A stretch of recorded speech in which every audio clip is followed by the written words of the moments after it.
Is taken from Colossians chapter 2, verses 6 and 7. So then, just as you received Christ Jesus as Lord, continue to live in him, rooted and built up in him, strengthened in the faith as you were taught, and overflowing with thankfulness. The next reading is from Psalm 1 to 3. Blessed is the man who does not walk in the counsel of the wicked, or stand in the way of sinners, or sit in the seat of mockers. But his delight is in the law of the Lord, and on his law he meditates day and night. He is like a tree planted by streams of water, which yields its fruit in season, and whose leaf does not wither. Whatever he does prospers. This is the word of the Lord. Thanks be to God.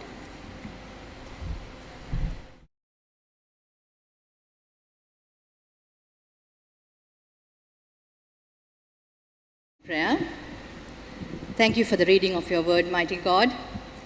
And as we meditate upon it, we ask, Father, that you will open our hearts and our minds to learn from you as you will, to be open to correction as you will, and to be strengthened by you, Father, to walk this journey by your grace. In Jesus' name we pray. Amen. The first reading was taken from the book of Colossians, written by Paul to the Colossian church, chapter 2, verses 6 and 7. Paul is writing from a distance, and he is saying, if you go back a little bit to verse 4, he says, I am not with you physically, but I am with you in spirit, and I am writing to you to encourage you to walk this journey with steadfast faith in God. He's saying, even though I'm not with you, I'm delighted to see that you are firm in your faith, and I am in there with you in spirit, encouraging you. So going to the verse that was read in Colossians chapter 2, verse 6, he says, so then, just as you received Christ Jesus as our Lord, continue to live in him, rooted and built up in him, strengthened in the faith as you were taught, and overflowing with thanksgiving. He says, just as you received Christ, continue. Just as you received Christ, just as I received Christ, he's saying continue in your faith. How? 1, by being rooted and built up in him. 2, by being strengthened in the faith. And 3, overflowing with thankfulness. Overflowing with thankfulness. 3 things he's telling the church and saying, don't give up, continue, keep going, and persevere, and continue this journey that you began just as you started it with Christ. Friends, we are reminded today that following Christ, therefore, is not a one-time thing. It is not just a one-time decision. Yes, it is a decision we make at a particular time, but it is a continuous walk with him on a daily basis, as Paul is reminding the Colossian church to continue in faith.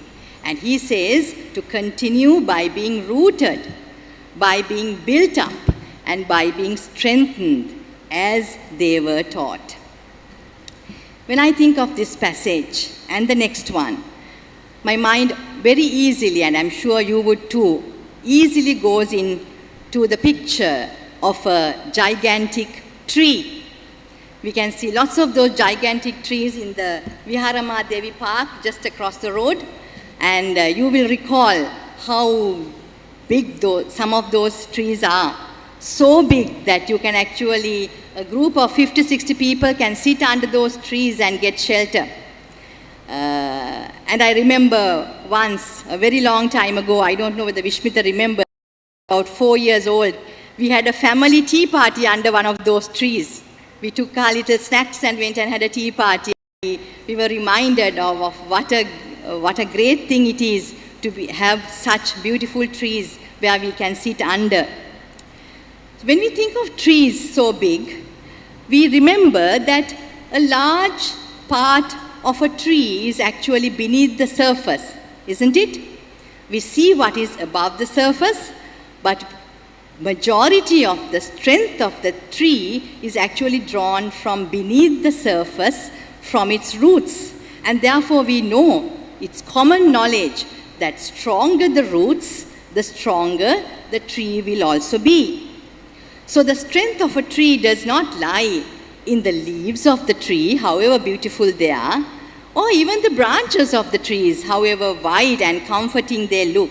But the real strength of a tree lies in the roots, which are below the ground, under the surface, which we may not always see. And I believe the psalmist understood this very well when he wrote Psalm 1, which was read to us a little while ago. In Psalm 1, verses 1 to 3, the psalmist writes, "Blessed is the man who does not walk in the counsel of the wicked, or stand in the way of sinners, or sit in the seat of mockers. But his delight is in the law of the Lord, and on his law he meditates day and night." And then he says, "He, that blessed man, he is like a tree planted by streams of water, which yields its fruit in season, and whose leaf does not wither. Whatever he does prospers." Whatever he does prospers. So the psalmist says that the man who delights in the Lord is like a tree, a beautiful tree, planted by the streams of water, yielding fruit in season, whose leaves do not wither, and whatever he does prospers. What does it mean to be planted by streams of water?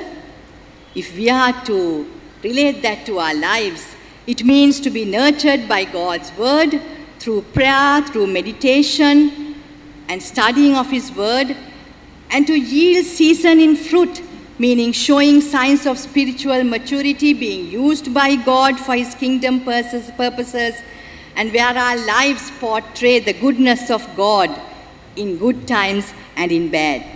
And the psalmist also says he is like a tree whose leaves do not wither. It's like an evergreen, always full of life, full of hope, full of joy, full of love, running over as we run this race of life without giving up. And then he goes on to say that same man who is like a tree, whatever he does will prosper, meaning whatever the work he does according to God's will prosper. People will see the good work in that man or woman and will give thanks to God and praise him, because they can see that tree flourishing with the goodness of the Lord. Friends, what is my life like today? And what is yours? Is there a picture of spiritual stability like what the psalmist is talking about in our lives? Or am I a tree that has withered away, not watered, not fully planted, just being there waiting to be uprooted? Or is my life one that is nurtured by God, always trying to flourish, always growing and always looking beautiful? When I was reading this psalm yesterday, my mind went back to a conversation that I had with our gardener a couple of weeks ago. Now, those of you who have come to our house know that we have a very small garden, and it's not a very nice garden. Sorry, Tilal, I have to admit. We both have to admit it's not a nice garden. Why? Do you know why? Because neither of us are interested in doing anything to make it look nice. We like the concept of having a nice garden, but we don't do anything about it. So obviously nothing really happens. So what we do is, every once in a couple of weeks, we get a gardener to come, a kind elderly man by the name of Pala. He comes and puts a little work into it, and he cleans it out. And one day, before Pala came, there was this one tree which looked terrible, pathetic. It was like the leaves were almost falling off, and I couldn't watch it anymore. I took a big bucket of water, actually from an old paint tin. I couldn't actually find a bucket, but there was an old paint tin. I filled water into that, And I went and just loaded that plant with water all in one go, thinking that I must do something with this plant. But when Pala came a couple of days after, the plant was still the same. And I told this to Pala, and I said, in Sinhala I said, translated, I said, I watered it with a big bucket of water a few days ago, but nothing has happened.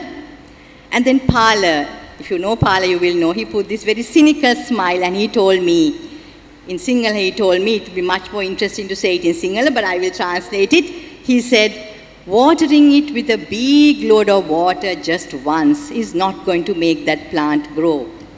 He said, you need to do it continuously, consistently, with a lot of thought. And it is in the doing of the everyday things that the plant will grow. And he said, by the time you put that water, I'm sure the roots would have already been dead and you didn't see it. What a nice analogy for us to apply to our lives in our Christian walk with the Lord. Friends, sometimes we think that if we give a good big dose of spirituality into our lives once in a while, maybe when we go to a church camp, or maybe we go to a women's or men's retreat, or we go to some big conference, and we give ourselves a good dose of spiritual, food, that everything is going to be all right and we are set for life. But God is teaching us today through the words of Paul to continuously live this life, continuously nourishing it, continuously watering it and looking after it, if we are to make it like that tree that the psalmist is writing about, planted with streams of water. A stream of water is not just a bucket of water that I put once in a while. It is running water, continuously there, nurturing that tree. God is therefore, friends, calling us today to invest in growing the roots in our Christian lives, to invest our time, our effort, our money, and most of our lives and our thoughts to invest in our spiritual growth so that we will be like that tree, flourishing continuously all the time and rooted in God, such that it will last decades of a lifetime without having leaves which are withering. So how do we do this? We water it and we fertilize it with God's word, hopefully on a daily basis and not once in a while, like I try to resurrect that plant. And we do so on a timely manner before it is completely dead. Like Pala said, he said, in Sinhala he said, Nona wathura danakota mula ඇත්තටම මැරිලා තියෙන්න ඇති. He said, by the time you watered, I'm sure it must have been already dead. What a terrible thing, right? If that is us, by the time we start to think of rejuvenating our lives, if we have already fallen so short that we find it hard to come back to Jesus, that will be such a terrible thing and something that makes our Lord so sad. So we are reminded today to attend to our spiritual lives on a timely manner and to remove all the weeds in our lives that stop us from growing. The weeds of sin in thought, in word, in deeds, in our misdoings, in not doing what we ought to do, so many things that we can be considering to be synonymous with weeds which stop the growth of a tree in our lives, right? What a lot of weeds that I have in my life, my goodness. So many things, and I'm sure if you examine your lives, I'm sure you will also know what those weeds are. So when we have weeds in our lives, the sin that entangles us and drags us down, it is so hard to grow this tree. And therefore God is reminding us today, because He's telling us about a tree, that we need to uproot those weeds and to keep trying and to nurture this tree of life that God has given us. And of course, in doing so, Paul says to do something else also which is very important. He says in Colossians chapter 2 and verse 7, what does he say? I love that he has included that there. He says, do all these things and with overflowing with thankfulness, right? Spiritual growth comes with a lot of thankfulness also, because the more we are thankful for what God has done for us, the more we appreciate the tree, the more we appreciate the soil that we are built on, the tree will look nice. So God is telling us today, be thankful without grumbling, without complaining, even though we may feel like grumbling and complaining in a very natural sense, to try and stop ourselves from doing that and to be overflowing. He doesn't say just be thankful. He says to be overflowing with thankfulness for all that God has done for us, knowing that our lives are built on that solid rock that Sanda was talking about during the time of worship. The solid rock of God, which is unshakable, unwavering, ever faithful, ever loving, and all powerful and all knowing. The God who holds us in the palm of his hand is the soil and the rock on which we are built, and we are to be thankful for all that he has done for us while we are building our spiritual lives. So friends, when we invest in our spiritual growth, there will be obviously visible evidence of that from your life and my life.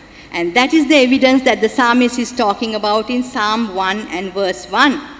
Before he talks about the tree, he actually talks in the reverse. He's first talking about the evidence of a man who is like a tree, right? Psalm 1:1 says, "Blessed is the man who does not walk in the counsel of the wicked, who does not stand in the way of sinners, and who does not sit in the seat of mockers.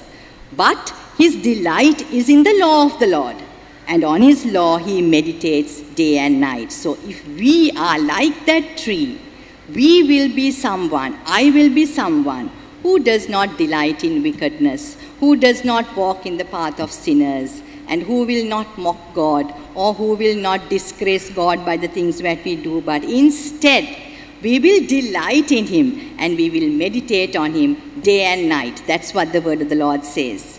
And that man or woman is the man or woman who the psalmist says is like a tree planted with streams of living water. So dear church, when you and I are blessed men and women and we are trees, then we will also be able to wither the storms that come trying to destroy that tree, right? Now a storm is a very well-known phenomenon for us, especially because we as a country have experienced Cyclone Ditwa just a few months ago, and it's very fresh in our minds, right?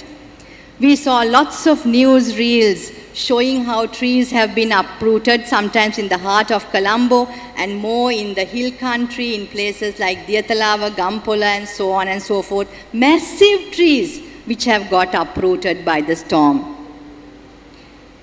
So storms will come our way as Christians, and that is why Jesus actually related a very nice story in the form of a parable. Do you remember?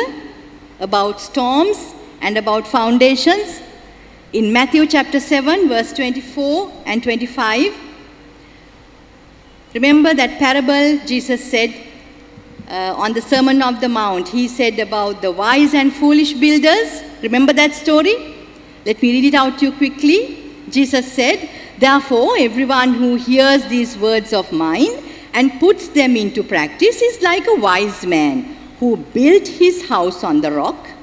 The rain came down, the streams rose, and the winds blew and beat against that house, yet it did not fall, because it had its foundation on the rock. But everyone who hears these words of mine and does not put them into practice is like a foolish man who built his house on sand. The rain came down and the streams rose and the winds blew and beat against that house, and it fell with a great crash," said Jesus. He's reminding us today that if our foundation is right, if our roots are strong, no matter what storm comes into our lives, we will be able to withstand it by the grace of God. What are the storms that come into our life? Many storms, right? Many, many storms. It can be a terminal illness. It can be the loss of a loved one. It can be a prodigal child. It can be a broken marriage. It can be a financial difficulty. Sometimes we struggle with finances and we think that storm is not going to pass. It can be a problem in our jobs. It can be the lack of a job. It can be the failing of a business that we are running. Or it can merely be the great uncertainty that we have of our future and not being able to see our tomorrows. But whatever that storm that comes to our lives, Jesus is reminding us today that it is only a storm, right? And storms always pass. Storms always pass. They don't last all the time. It'll come, it'll go. Because our lives are like a game of snakes and ladders, right? There are the ups and the downs, but there is always hope and trust in Jesus, which will see us through all those storms. And if our roots are strong, if this tree that we are talking about of ourselves is flourishing, we will be able to withstand those storms, because that's what Jesus said in Matthew chapter 7, right? Jesus said that. He said, the storms have come, the streams have risen, and the winds have blown, but the house that was built on the rock, which is our God, did not fall, but the house that was built on sand crumbled to the ground. What is our faith like in the midst of storms, friends? God is at work in our lives whether we see it or not. Let us trust Him unconditionally for every problem, every fire, every uncertainty, and every tomorrow, because you and I both know through experience that He will not let us down. My God, He never lets me down. Say it out loud to yourself and say, my God, He never lets me down. Let us continue to do the good work even when times get tough. Sometimes it's very easy for us to fall behind and lag behind when we are going through difficult times because we feel we don't want to go on and it's too tough. But Paul says, continue to walk in faith. So let us continue to do the good work that we do in Christ, in spite of our circumstances, in spite of what we are going through, and always trust on the unquestionable ability of our God to carry us through every storm, no matter how big or small it is. Because we know that,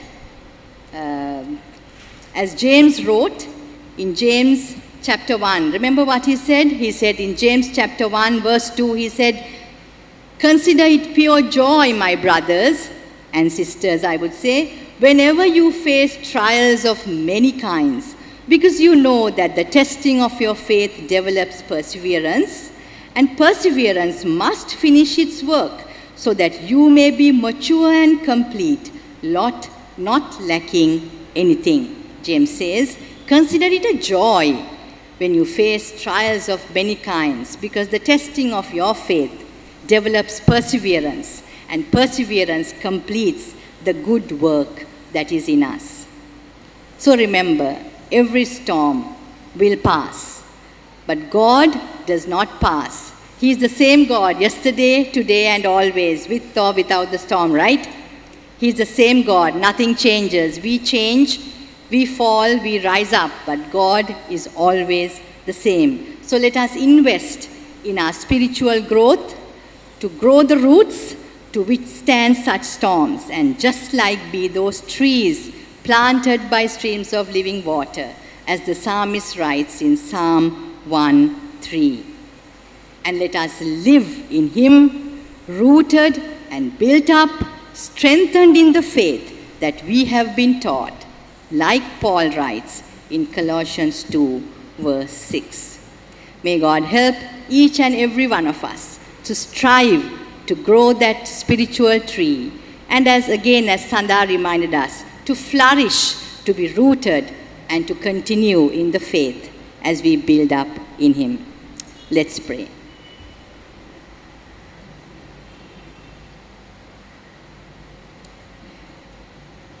Precious God, our loving Heavenly Father, thank you for your word, which teaches us and reminds us the importance of being rooted in you to flourish, Father, to live this Christian life victoriously by being rooted in you on solid ground, so that no matter what comes our way, we will stand tall and victorious in you, Father. Father, forgive us for the times when we have not nurtured that tree of life, when we have not nurtured our spiritual growth, when we have taken it for granted that we are okay, and that the time will come when we can put time and effort into building our relationship with you, Father, forgetting that the time is now and not tomorrow, forgetting that it is a continuous walk with you and not a one-time thing, Father. Father, we ask that you will help us to be rooted and built up in you, to be strengthened in our faith, and to continue walking this journey, overflowing with thankfulness for all that you have done for us, Father. First and foremost, for dying on the cross so that we can have this conversation among ourselves and with you right now, Lord. Because we know that it is by your sacrifice that we have been called to live that life of obedience in you. Father, we pray for each and every one of us who is struggling through various storms at this time and whose roots are tested and tried, Lord. Father, you know what they are. You know what our secret prayers have been. You know what our secret thoughts are. You know the innermost struggles we have and the tears that we shed at night when nobody sees, Father.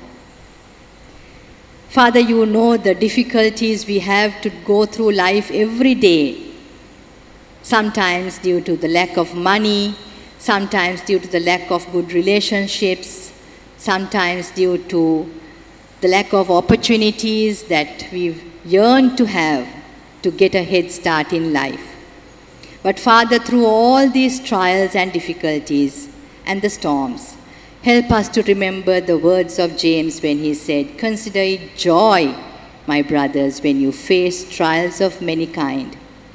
For the testing of your faith develops perseverance, and perseverance is needed to complete the good work in each and every one of us."